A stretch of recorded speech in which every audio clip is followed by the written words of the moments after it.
Governor, since you spoke about the integrity and the credibility aspects, there are reports going around since you operated as a special advisor to this Ghanaian research service, which is called the Ghanaian National Management Agency, which is connected to Rajaratnam, Right. who is the candidate of cyber trading. Right. How would you respond? Well, my response is that, it was a question of delivering some professional services to him, which is basically doing macroeconomic research. And at the time I did that work, clearly it was before he was charged with any misdemeanor. In fact, I had known him for a long time. When I was a research student at the University of Sussex, he was an undergraduate. And we overlapped for 2 years, and we were friends, and we became friends. So when I was finishing at the Commonwealth Secretariat, he knew what my background was in terms of macroeconomic training. He wanted me to help him.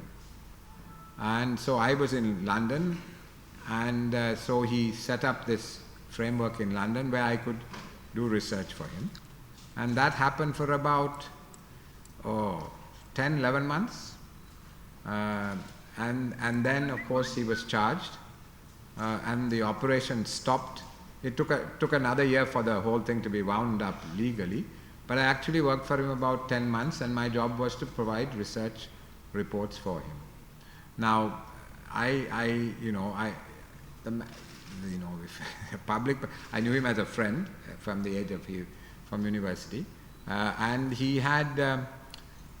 At the time, so 1 year before he was arrested, he had helped a lot in Sri Lanka. He helped this market. He helped after the tsunami. He had done a lot of positive things. He had set up a fund in Sri Lanka, which was helping, a charitable fund, helping projects both in the north and the south. He had done a lot of positive things, a lot of charity work in Sri Lanka and elsewhere. I know he did a lot of charity work in Harlem with black kids. So that's a Rajaratnam I knew. So when he asked me, that was my skill as well, to do macroeconomic research. And I thought I was working with somebody for whom actually I had a lot of regard, because he had made tremendous amount of money. Probably no Sri Lankan has come anywhere near being as wealthy as he was before the trouble.